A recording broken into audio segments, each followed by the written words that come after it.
So I'm back working on my library theme scroll, and it already has a few body parts here, like these eyeballs and this one, and this Fran head that hides a brain underneath it. And there are a few skeletons too of different sorts. And I've made a few videos about this scroll already that explain the first parts, and now I've added a few more things. I'm planning to put a dog here, I think. And now I'm at this part where I've got these little books that came stitched together pretty much like this in the bag of scraps that I got. And I think they'll make perfect pockets. They remind me of many of the stacks of books, like this one on the care of the insane, or these Paris medical theses that they have at the Osler Library. The Osler Library is the place that's inspired this whole series. Hi, it's so lovely to see you here today.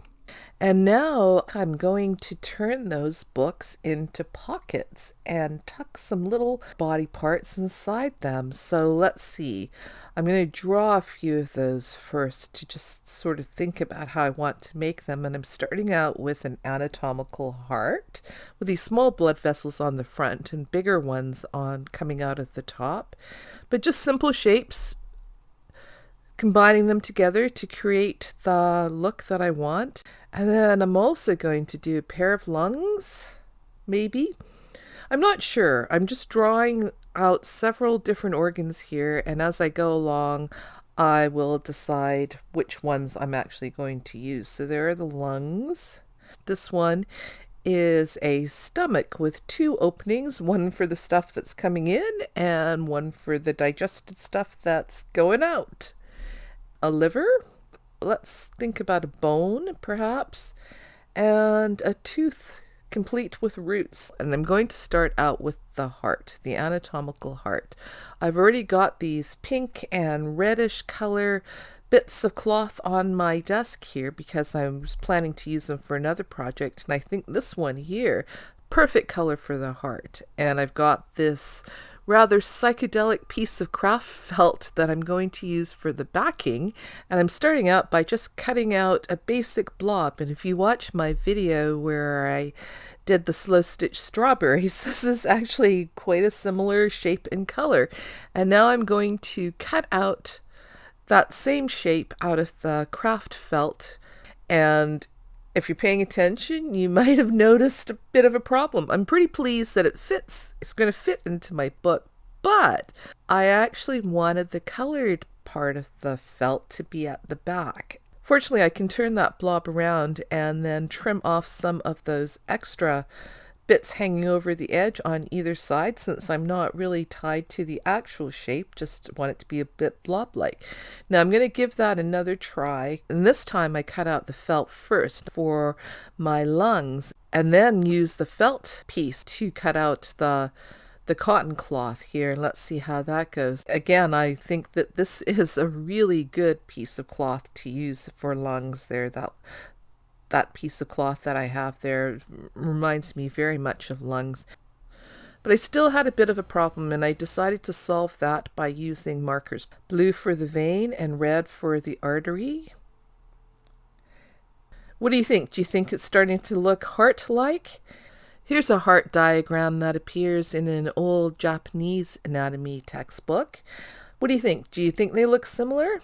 Now I got this box of threads, of all kinds of threads at a secondhand store, and I've got all kinds of fun colors here that I can choose from.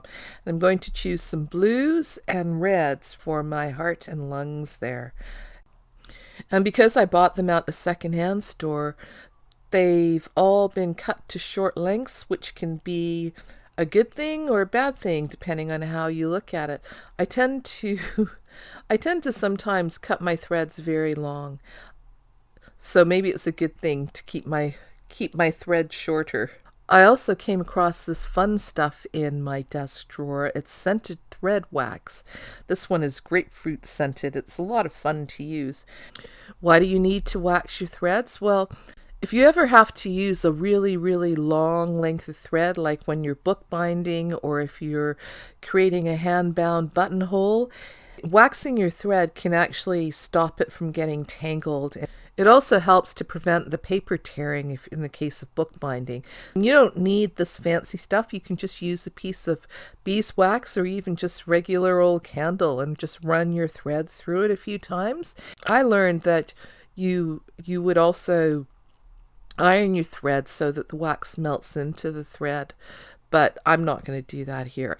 So it's absolutely not necessary in this case. I have a rather short length of thread, but nonetheless, I'm just going to sew that bit of cotton onto the background felt there using a blanket stitch all the way around.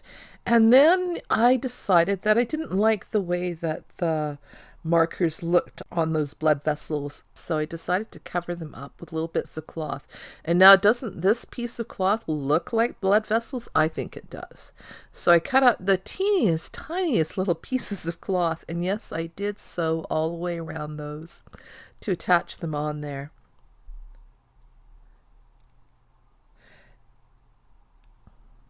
And then I still not sewn on that blue bit because I'm using up all the red thread that I have there. And I'm sewing the little blood vessels on the front of my heart there, just using stem stitch, going around and around, forwards and backwards. And the nice thing about sewing into the felt is you don't have to sew all the way through the felt.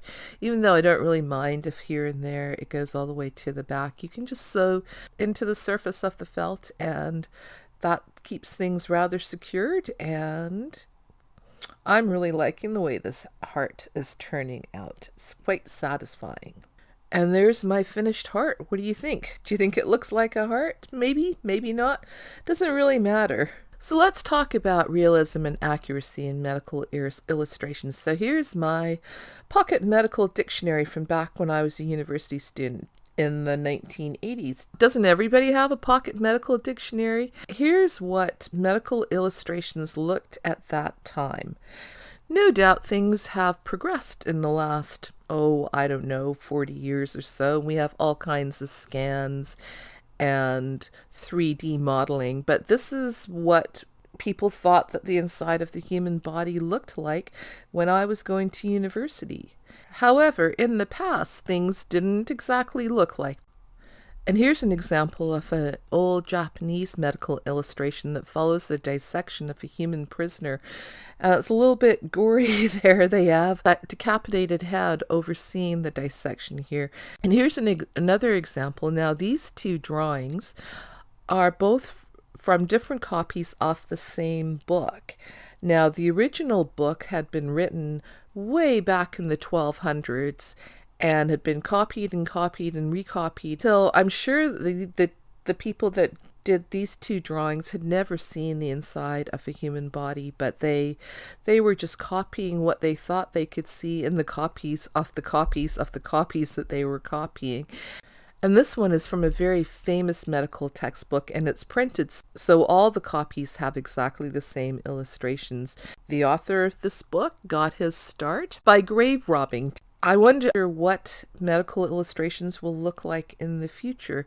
So now my heart is done, and some other body parts have joined it. I've made my pockets there, and I've got the liver, the lungs, a tooth, and then there's this other pink book. And yes, it is very intentionally pink, and it has another protective barrier on top. What do you think is inside there?